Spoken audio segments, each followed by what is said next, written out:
So ಇವತ್ತು ವಿಶೇಷವಾಗಿ ನಾವೆಲ್ಲ ರೈತರ ಇವತ್ತು ಬೆಳಗ್ಗೆ ತಾನೇ ನಾನು ರೈತರ ಸಂತೆ ಹೋಗಿದ್ದೆ ಯೂನಿವರ್ಸಿಟಿಲಿ. ಜೊತೆಗೆ ಕೃಷಿಕರ ದಿನಾಚರಣೆಯನ್ನು ಕೂಡ ರೈತರ ದಿನಾಚರಣೆಯನ್ನು ಕೂಡ ಆಚರಣೆಯನ್ನ ಮಾಡ್ತಾ ಇದ್ದೇವೆ. ನಮ್ಮ ಚರಣ್ ಸಿಂಗ್ ಅವರ ಜನ್ಮದಿನ ನೆನಪಿನಲ್ಲಿ ಆಚರಣೆ ನಡೀತಾ ಇದೆ. ಅಲ್ಲಿ ಬಹಳ ರೈತರು ಬಂದು ಸಂತೆಯಲ್ಲಿ ಮಾರದಂತ ಎಲ್ಲ ಪದಾರ್ಥಗಳನ್ನ ಇಟ್ಟಿದ್ರು. ಸುಮ್ಮನೆ ಸಾವಿರಾರು ಜನ ಬಂದು ಖರೀದಿ ಮಾಡ್ತಾ ಇದ್ರು.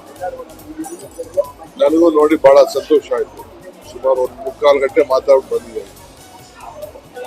ಇಲ್ಲಿ ನಮ್ಮ ವಾಸವಿ ಸಂಸ್ಥೆಯವರು ಪ್ರತಿ ವರ್ಷ ಅವರೆಕಾಳ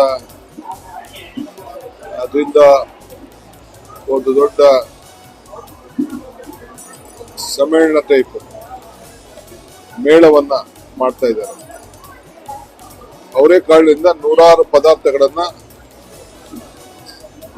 ಒಂದು ತಯಾರು ಮಾಡಿ ಅದರ ರುಚಿಯನ್ನ ಬೆಂಗಳೂರಿನ ನಾಗರಿಕರಿಗೆ ಸವಿಸ್ತಾ ಇದ್ದಾರೆ. ಹಣ್ಣಿನ ರಾಜ ಮಾವಿನ ಹಣ್ಣು, ಕಾಳುಗಳ ರಾಜ ಅವರೆಕಾಯಿ. ನಾನು ಬೆಂಗಳೂರು ಜಿಲ್ಲೆಯವರು. ನಮ್ಮ ಮಾಗಡಿ ಅವರೆಕಾಯಿ ಅಂದ್ರೆ ಬಹಳ ಫೇಮಸ್. ಒಳ್ಳೆ ಸೊಡಗು ಬರೀ ಚಳಿಗಾಲದಲ್ಲಿ ಮಾತ್ರ ಇತ್ತು. ಇವತ್ತು ಎಲ್ಲಾ ಕಾಲದಲ್ಲೂ ಕೂಡ ಅವರೆಕಾಯಿ ಸಿಗ್ತಾ ಇದೆ. ಈಗ ನಾನು ಬೆಳಗ್ಗೆ ಯೂನಿವರ್ಸಿಟಿ ಕ್ಯಾಂಪಸ್ ಅಲ್ಲಿ ನೋಡಿದೆ, ಕೋಲಾರನಿಂದ ಬಹಳ ಬಂದಿತ್ತು. ಈಗ ಅವರೆಕಾಯಿನ ಬಿಡಿಸುವಂತ ಒಂದು ಮಿಷಿನ್ನೇ ನಮ್ಮ ಯೂನಿವರ್ಸಿಟಿಯವರು ತಯಾರು ಮಾಡಿದ್ದಾರೆ. ನಾನು ತೋರಿಸುದು ಆ ಕಾಳನ್ನ ಯಾವ ರೀತಿ ಎಳೀತಾರೆ, ಒಂದು ಕಾಳಿಗೊಂಚೂರು ಕೂಡ ತೊಂದರೆ ಆಗದೆ ರೀತಿಯಲ್ಲಿ ಅವರ ಮಿಷಿನು ಬಿಡಿಸ್ತಾ ಇದೆ.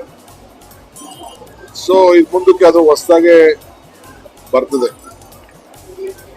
ಇವತ್ತೇನು ಈ ಸಂಸ್ಥೆಯವರು ಮಾಡ್ತಾ ಇದ್ದಾರೆ, ಸುಮಾರು 5-6 ಲಕ್ಷ ಜನ ಬಂದು ಇವತ್ತು ಬೆಂಗಳೂರು ನಗರದಲ್ಲಿ ಇದರಲ್ಲಿ ಬಂದು ನಾನೀಗ ನೋಡ್ತಾ ಇದ್ದೀನಿ.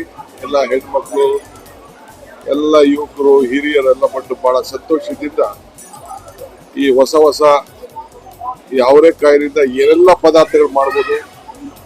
ಐಸ್ ಕ್ರೀಮ್ ಇಂದ ಹಿಡಿದು ಚಿತ್ರಾನ್ನ, ದೋಸೆ, ಸ್ಯಾಂಡ್ವಿಚ್ಚು, ಪಾನಿಪುರಿ. ನಾನು ಪಾನಿಪುರಿ ತಿಂದೆ, ಸ್ಯಾಂಡ್ವಿಚ್ ನೋಡಿದೆ, ಲಾಸ್ಟ್ ಟೈಮ್ ದೋಸೆ ತಿಂದಿದ್ದೆ, ಎಲ್ಲ ಕೂಡ ನೋಡಿದ್ದೆ. ಸೊ ನನಗೂ ಅವರೆಕಾಳು ಅಂದ್ರೆ ಬಹಳ ಇಷ್ಟ. ನಮ್ಮ ಮನೆಯಲ್ಲಿ ಮೊದಲಿಂದ ಕೂಡ ಅವರೆಕಾಳನ್ನ ಅನೇಕ ಪದಾರ್ಥಗಳನ್ನ ಮಾಡ್ತಾರೆ. ನನ್ನ ಮಿತ್ರ CK ಚಂದ್ರು ಒಂದು ಕಾರ್ಯಕ್ರಮದಲ್ಲಿ ಅವರೆಕಾಳು ಉಪ್ಪಿಟ್ಟು ಮಾಡಿಕೊಟ್ಟಿದ್ದ. ಸೊ ನನಗೆ ಬಹಳ ಇಷ್ಟ ಅಂತೇಳಿ ನನಗೆ ಇವತ್ತು ನಾವೆಲ್ಲ ಈ ಒಂದು ಬೆಂಗಳೂರು ನಾಗರಿಕರಿಗೆ ಪ್ರೋತ್ಸಾಹ ಕೊಡಬೇಕು. ರೈತರಿಗೂ ಅನುಕೂಲ ಆಗಬೇಕು, ವರ್ಷಕ್ಕೂ ಅನುಕೂಲ ಆಗಬೇಕು, ಉದ್ಯೋಗ ಸೃಷ್ಟಿ ಆಗಬೇಕು. ನಮ್ಮ ಸಂಸ್ಕೃತಿ, ನಮ್ಮ ಇತಿಹಾಸ, ನಮ್ಮ ರೈತರು ಬೆಳೆದಂತ ಪದಾರ್ಥಗಳಿಗೆ ಒಳ್ಳೆ ಬೆಲೆ ಸಿಗಬೇಕು. ಸೊ ಇದು ಇಂಟರ್ನ್ಯಾಷನಲ್ ಮಾರ್ಕೆಟ್ಗೆ ಜನ ಆಕರ್ಷಣೆ ಆಗ್ಬೇಕು. ಈ ಬೆಂಗಳೂರು ಸುತ್ತಮುತ್ತಲ ಮಾತ್ರ ಈ ಅವರೆಕಾಯಿನ ಬೆಳೀತಾರೆ. ಇದೇ ಬೆಳಗಾಂನಲ್ಲಿ ಬೆಳೆದಿಲ್ಲ. ಮೊನ್ನೆ ಬೆಳಗಾಂ ಹೋದಾಗ ನಾನು ಕೇಳಿದೆ. ಸೊ ಅದಕ್ಕೆ ನೆಕ್ಸ್ಟ್ ಡೇ ನನ್ನ ತರಿಸಿ, ನನಗೆ ನಮ್ಮ ಸ್ನೇಹಿತರು ಬೆಂಗಳೂರಿಂದ ತರಿಸಿ ಅಲ್ಲಿ ಉಪ್ಪಿಟ್ಟು ಮಾಡಿಕೊಟ್ಟಿದ್ರು. ಹಂಗೆ ಇದು ವಿಶೇಷವಾಗಿ ಈ ಭಾಗದಲ್ಲಿ ಈ ಭೂಮಿಲಿ ಬೆಳೆಯುವಂತ ಈ ಅವರೆಕಾಯಿಗೆ ನಾವು ಪ್ರೋತ್ಸಾಹ ಕೊಡಬೇಕಾದ್ರು ನಮ್ಮ ಕರ್ತವ್ಯ.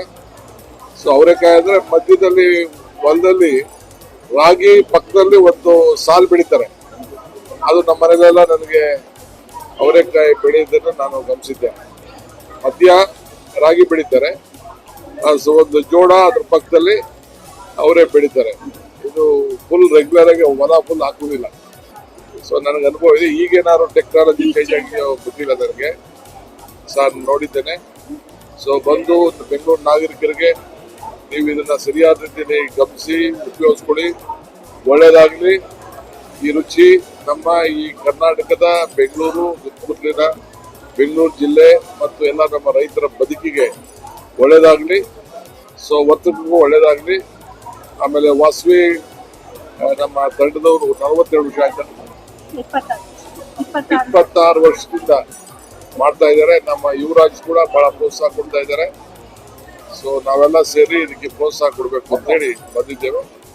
ಅವರೆಲ್ಲ ಶುಭವಾಗ್ಲಿ. ನಾಗರಿಕರು 4ನೇ ತಾರೀಕುವರೆಗೂ ಈ ಕಾರ್ಯಕ್ರಮ ಇರ್ತದೆ, ಬಂದು ಉಪಯೋಗಿಸ್ಕೊಳ್ಳಿ, ಸವಿರಿ, ಸಂತೋಷವಾಗಿರ್ಬೇಕು ಅಂತ ನಿಮ್ಗೆಲ್ಲ ನಾನು ಶುಭ ಹಾರೈಸ್ತೇನೆ. ಹೊಸ ವರ್ಷ ನಿಮ್ಮೆಲ್ಲರಿಗೂ ಕೂಡ ಒಳ್ಳೇದಾಗ್ಲಿ. ಹೊಸ ವರ್ಷ 2026 ನಿಮ್ಮ ಬದುಕಿನಲ್ಲಿ ಇನ್ನ ಹೆಚ್ಚಿಗೆ ಶಕ್ತಿ ತುಂಬಿ ಸಂತೋಷ ಆಗಿರ್ಬೇಕು ಅಂತೇಳಿ ನಾನು ಆಶಿಸ್ತಾ ಇದ್ದೇನೆ. ಎಲ್ಲರಿಗೂ ನಮಸ್ಕಾರ.